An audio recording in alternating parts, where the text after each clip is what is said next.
Well, I mean, did those belts ever go to Africa? As far as I know, it came to America and New Zealand. I'm going to take a belt to Africa. I'm the African fighter in the UFC. We breathe the African air. We wake up in Africa every day. We train in Africa. We're African born. We're African raised. That's an African champion, and that's who I'll be.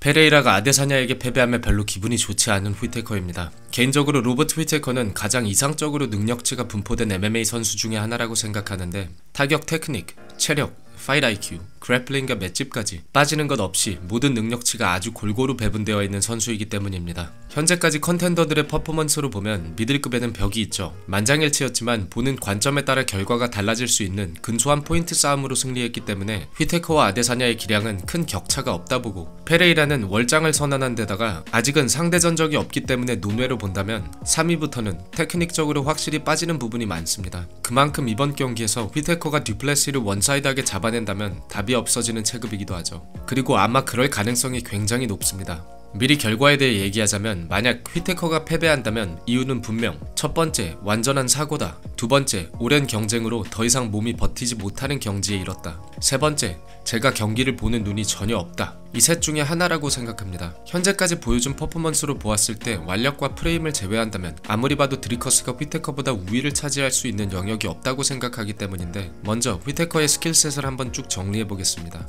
로버트 휘테커를 대표하는 1-2 헤드킥 컨비네이션입니다. 가장 기본적이지만 자신의 것으로 만들기 굉장히 오랜 시간이 걸리는 컨비네이션이죠. 휘테커의 컨비네이션은 특이점이 몇 가지 있습니다. 우선 1-2 킥크로스 컨비네이션은 서로의 스탠스가 반대인 오픈 스탠스에서 더욱 빛을 발하는데 클로즈 스탠스에서 킥을 맞추기 위해서는 상대의 어깨를 넘겨야 되는 반면 오픈 스탠스에선 앞면과 바디가 더 열려있고 툴을 미끼로 베이팅이 더 용이하기 때문이죠. 휘테커의 커리어를 보면 특이하게도 사우스포를 굉장히 많이 상대했습니다. 아데사냐를 제외한다면 모두 사우스포였죠. 하지만 휘테커의 컨비네이션은 킥이 반박자 빠르게 나오기 때문에 타이밍을 잡기가 굉장히 힘들고 골반 가동성이 넓어 아주 가까운 거리에서도 사각을 잡는 경우가 많습니다. 게다가 드리커스는 스탠스 스위치를 제법 자주 해주는 선수인 만큼 서로의 스탠스 차이로 인한 영향은 전혀 없다고 생각합니다. 또 킥이 가드 위에 걸렸다고 해도 그대로 뒤로 빠지는 것이 아니라 인스텝하면 레프트로 따라가기 때문에 가드를 대주며 전진하는 스타일인 드리커스에게는 특히나 위협적일 수밖에 없습니다. 컨비네이션을 집어넣을 타이밍을 잡는 것도 굉장히 날카롭다고 볼 수 있을 것 같은데 캐노니어와의 경기에서 먼저 잽으로 찔러보고 반응을 확인하죠.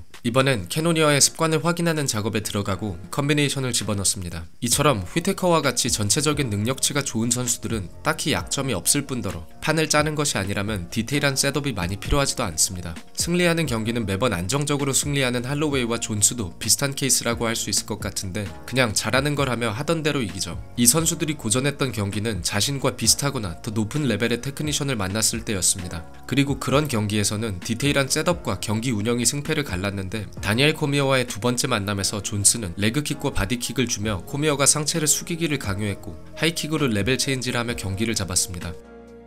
할로웨이와 같은 경우 볼카노프스키와의 3차전에서 잽 타이밍을 잡는 데 어려움을 겪었고 결국 뒷손에 노출되며 경기 내내 끌려가다 패배했습니다. 로버트 휘테커는 지난 10년간 아데사냐에게 2번, 웰터급에서 스티븐 톰슨과 코트 매기에게 1패씩 총 4번의 패배를 했죠. 콜트 매기와의 경기는 애매하다 치더라도 스티븐 톰슨 그리고 아데사냐와의 1차전에서는 테크닉에서 확실한 차이가 나타났습니다. 톰슨은 자로 잰 듯한 거리제기와 사각을 잡는 사이드 스텝의 달인인 만큼 휘테커가 타격거리를 잡지 못해 쫓아다니는 양상이었고 인앤아웃에 승부가 갈렸습니다. 아데사냐와의 경기를 잠시 복귀해보면 휘테커의 첫 번째 러쉬에 아데사냐가 뒤로 빠지며 레프트 체크를 집어넣습니다. 그리고 두 번째에도 같은 시퀀스. 세 번째 러쉬 시도 역시 레프트가 닿았고 아데사냐가 또다시 레프트로 툭 건드려주며 빠져버렸습니다. 제가 생략해서 그렇지 1라운드 내내 똑같은 장면의 반복이었죠. 그리고 1라운드 종료 직전 아데사냐가 스웨이하며 레프트, 라이트 훅이 적중. 아데사냐의 시그니처 컨비네이션입니다. 1라운드의 위험한 장면이 계속 연출되었음에도 거리를 잡지 못한 휘테커는 선택지가 없었고 계속 반복되는 무리한 러쉬 시도에 결국 쓰러졌습니다. 크게 봤을 땐 두 경기 다 비슷한 양상이었죠. 톰슨이야 두말할 것 없고 자신의 거리를 잡은 아데사냐 역시 단발성 레그킥 하나라도 킥을 내기까지 몇 가지의 페인트를 성실히 동반하는 아주 테크니컬한 선수이기에 휘테커의 무리한 러쉬를 강요할 수 있었습니다. 즉 현재까지의 데이터만으로 보았을 때 UFC 역대 최강의 테크니션 정도의 기량이 아니라면 휘테커를 잡을 수 없다는 뜻이기도 하죠. 만약 그렇지 못한 선수라면 휘테커는 킥의 뒷손으로 그대로 받아주는 능력, 전진하는 상대를 뒷손으로 커팅, 또 재빠르게 인스텝을 하며 잽을 가드 사이로 집어넣는 타이밍. 레프트 체크.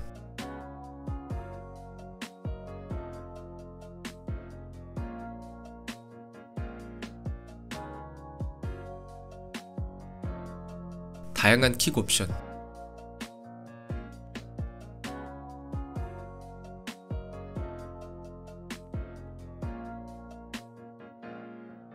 완벽한 타이밍의 레벨 체인지. 그리고 디펜스까지 빠지는 것이 없기 때문에 상대 입장에서 할 수 있는 것이 딱히 없습니다. 그중 특히 단발성으로 찔러 넣는 리듬이 굉장히 특이한데 휘테커는 기동력이 아주 좋은 선수죠.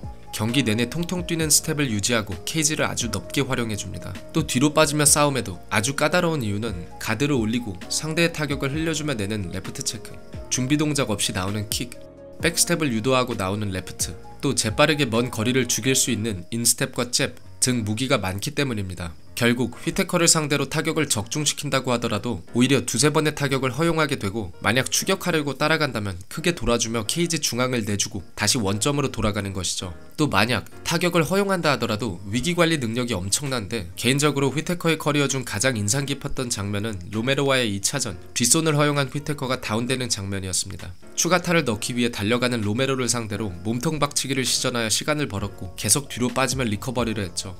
전체적으로 밸런스가 너무 좋은 선수이기 때문에 에이징 커브가 아니라면 꾸준한 경기력이 예상되는 선수인 것 같습니다. 그럼 이번 경기가 드리커스 듀플레시에게 너무나 어려 보이는 이유를 보겠습니다. 일단 듀플레시는 체력에 아주 많은 문제를 보이는 선수입니다. 상남자처럼 빼지 않고 받아주며 싸우는데 문제는 얼마 지나지 않아 모든 바디랭귀지가 자신이 지쳤다는 신호를 보내는 선수죠. MMA에서 가장 중요한 덕목은 바로 체력입니다. 배우면서 어느 정도 성장이 가능한 타격과 그래플링 능력과 달리 체력은 한계가 있기 때문이죠. 제 아무리 타격이 날카롭다고 하여도 지치게 되면 신체 밸런스가 흐트러지기 때문에 타격 타이밍이 굉장히 정직해지고 카운터에 노출됩니다. 만약 체력이 좋은 선수가 아니라면 경기 페이스를 조절해줘야 하는데 듀플레시는 컨디셔닝이 너무 좋지 않은 선수이기 때문에 앞으로도 똑똑하게 싸우는 것에는 크게 기대가 되지 않는 선수인 것 같습니다. 드리커스의 마지막 두 경기를 보면 데릭 브런슨, 데런 틸 둘 모두 이름이 있는 선수이지만 격투 지능이 굉장히 낮은 선수들이죠. 브런슨과 같은 경우 라이트를 던지기 위해 무방비하게 왼쪽으로 숙여주는 습관이 있는데 경기 내내 같은 장면을 반복하다 레프트에 걸려 무너졌고, 데런 틸과는 혈전을 끝으로 겨우 네크랭크로 승리를 할 수 있었지만 단점이 많이 부각된 경기였습니다. 이처럼 현재 5연승을 달리고 있는 드리커스는 젊음과 신체 능력으로 승부를 보는 타입이라고 할 수 있을 것 같습니다. 타격과 태클의 배합이 썩 나쁘지 않아 레벨 체인지 타이밍 하나는 잘 잡지만 상위에서의 압박도 하위에서의 대처도 좋지 못해 연승이 오래갈 것 같지도 않고, 무엇보다 휘테커를 상대로 가장 위험할 수 있는 부분은 상대의 타격을 가드로 받아준다는 점이죠. 맷집에 자신이 있는지 가드로 받아준 후에 같이 걸어버리는 시퀀스를 자주 볼 수 있는데 휘테커와 같은 경우 잽과 킥으로 이득만 보고 빠져버리거나 넘어뜨릴 겁니다. 무조건 가드로 받아주고 전진을 하려고 한다면 휘테커의 샌드백이 될 가능성이 많습니다. 그나마 가장 가능성이 있는 경우는 폭발력이라고 생각하는데 스티븐 텀슨과 같이 사고가 날 확률은 아주 희박하고요. 그래도 굳이 휘테커를 공략할 방법이 있다면 휘테커는 사우스포를 상대로 잽을 내고 난 직후 오른쪽 앞면에 오프닝이 생기는 습관이 있습니다. 물론 오른손 가드를 단단하게 굳혀주고 스웨이로 데미지를 흘려주거나 아예 붙어서 거리를 죽여버리지만, 바디를 노려 앞면을 여는 작업을 하거나 아예 정수리에 가깝게 훅을 던지는 것이 어떨까 생각합니다. 머리 위쪽이나 후두부에 걸릴 수도 있겠죠. 정리하자면 듀플레시의 입장에서 아주 어려운 경기라고 생각합니다. 휘테커는 자신이 잘하는 게임 그대로 안정적인 승리를 가져갈 가능성이 많고 다시 정체가 될 미들급이 예상됩니다. 만약 듀플레시가 승리한다면 곧바로 타이틀 직행이기 때문에 아데사냐를 상대로 크게 기대가 되지는 않지만 확률이 희박하다는 것이지 가능성이 전혀 없다는 것은 아닙니다. MMA 팬의 입장에서 업셋을 좋아하고 그렇기 때문에 e스포츠가 더욱 흥미롭기 때문에 그 자체만으로도 보는 즐거움이 있겠죠. 그럼 긴 영상 시청해주셔서 감사하고 이번 대회 즐겁게 시청하시는데 조금이라도 도움이 됐으면 좋겠습니다. 감사합니다.